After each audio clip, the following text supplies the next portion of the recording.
Welcome to Dashway Talks, a show powered by Dashway Consulting, a China-based strategic market research company founded in 2010. Quelles sont les commissions et les frais pour ouvrir un magasin Tmall à l'intérieur du pays qui n'est pas transfrontalier ? Alors, les conditions pour ouvrir un store sur Tmall, Chine. Il faut avoir une Chinese Business License, il faut avoir tous les produits bien sûr enregistrés. Ensuite, il faut donner un deposit qui est entre 5 000 et 50 000 dollars de mémoire. Il faut savoir que ces fees changent tout le temps et sont très variables d'industrie à une autre. C'est-à-dire que si on travaille avec un certain type d'industrie où Tmall est très présent et très forte, les fees sont très importants, comme par exemple sur la cosmétique. Et si c'est des industries que Tmall cherche à développer, comme par exemple les meubles, les fees vont être très bas parce que Tmall cherche à attirer de plus en plus de marques sur cette plateforme. Donc, il faut savoir saisir un petit peu les vagues, c'est-à-dire que quand Tmall cherche à développer tel type d'industrie, etc., c'est très intéressant de rentrer dessus à cette période parce qu'on va avoir des fees et des conditions très bonnes. Après, sur Tmall, il existe un système de commission qui va varier entre 0,5% et 5% en fonction de l'industrie. Donc, par exemple, le diamant ou certains raw materials, ça va être plutôt autour de 0,5-1%. Et la majorité des produits de masse consommation vont être entre 4 et 5%.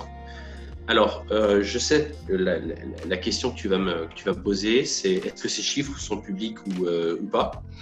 Et alors, il existe, Tmall met sur sa plateforme des chiffres, mais quand on applique, après, il y a des conditions qui peuvent changer. On peut avoir rentré dans certaines conditions et pas dans d'autres. Et ces chiffres sont souvent aussi datés de l'année d'avant. Donc, il y a souvent des mises à jour faites. Donc, chaque fois qu'on applique, il y a une réajustation qui est faite. Comment acquérir des clients et du trafic sur Tmall ? Alors, très très bonne question. Ça, je vais pouvoir y répondre parce que c'est plus notre cœur métier. Donc, une fois que vous avez votre store sur Tmall, il existe ce qu'on appelle le trafic naturel. Les gens cherchent soit votre marque ou soit un type de produit et votre page arrive. Par exemple, je vends du vin.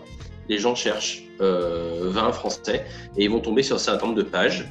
Donc, plus il faut mettre le bon titre, plus la page elle est populaire, plus la page a des commentaires, plus on va dire la page est bien documentée et correspond à un certain type de recherche, plus le résultat va être en haut et donc plus vous allez bénéficier de ce trafic. C'est de l'optimisation, c'est du SEO sur Tmall et d'abord. Après, il y a ce qu'on appelle on achète les mots-clés. Donc, on va acheter un certain type de mots-clés et après, on paye par clic. Donc, on achète par exemple le mot-clé vin français, vin de Bordeaux, etc. Donc, chaque fois qu'une personne cherche et tombe sur nos pages, il paye et en fait, on paye au clic.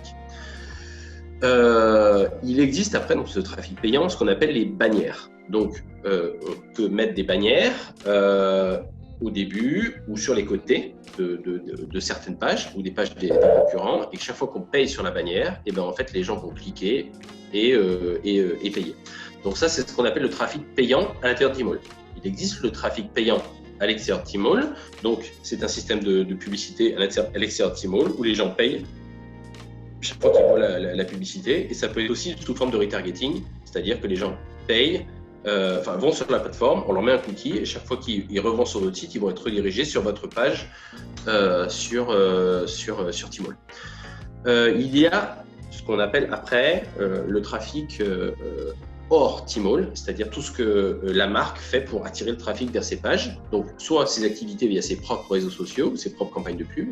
Et ce qui est le plus important et la plus grosse source de trafic et de vente, c'est les influenceurs, les campagnes d'influenceurs et les KOL qui ont pris une dimension énorme en Chine. Et donc en fait, on va payer des influenceurs qui vont parler du produit et qui vont mettre soit un lien vers le produit ou soit quand les gens vont voir la description du produit, etc., vont chercher des informations sur la plateforme Tmall. Donc les meilleurs influenceurs à choisir, c'est la question que tous les gens me posent. Pour être sur Tmall, il faut choisir des plateformes compatibles à Tmall. C'est-à-dire qu'on va choisir en priorité Weibo, parce que Weibo est lié avec Tmall et on peut mettre un lien, ou alors les influenceurs sur tabac. Quelque chose de très très populaire cette année. Ce sont des sortes de télé-shopping avec des jeunes femmes qui vont faire présenter des produits et vous présenter ça un peu comme le télé-shopping 3.0. Donc ces influenceurs, il existe aussi différentes tailles. C'est-à-dire plus l'influenceur a des followers, plus il coûte cher, plus il faut le payer. Oui, parce qu'il faut payer un influenceur. Beaucoup de gens posent la question, mais en fait, en Chine, les influenceurs, c'est une industrie à part entière. Il existe plus de 10 millions d'influenceurs en Chine. Donc, n'importe quelle personne peut devenir influenceur, crée des pages, parle d'un certain sujet et après devient populaire ou pas. Et après, donc, essaie de monétiser sa popularité auprès des marques pour générer des ventes. Donc, ces influenceurs, il existe des petits, ce qu'on appelle des micro-influenceurs, des influenceurs moyens, ce qu'on appelle des opinion leaders, et après des key opinion leaders, ce sont les tops de leur industrie. Et après, il existe les stars, c'est-à-dire des personnes qui sont très très très célèbres. Et donc, quand on fait une campagne, il faut savoir un petit peu faire une certaine balance entre ces différents influenceurs, des gros plus pour la crédibilité et des petits qui travaillent plus en micro-communauté pour travailler plus efficacement. Plus c'est petit, en général, moins ça coûte cher et plus c'est efficace. Plus c'est gros, plus c'est des stars, plus ce sont des sommes très très importantes qui généralement n'apportent pas de résultats au début, mais qui donnent de la crédibilité. En gros, si vous achetez une star, vous achetez une partie de la crédibilité de la star qui va travailler pour vous sur du long terme. Donc c'est plus un processus de brand ambassadeur. Je répète, trafic normal, organique, toute la partie publicité à l'intérieur de Tmall, la publicité en dehors de Tmall, tout ce que la marque apporte avec les réseaux sociaux de la marque, plus les campagnes de publicité de la marque et plus les campagnes d'influenceurs. Voilà, vous avez à peu près les différentes sources de trafic sur Tmall.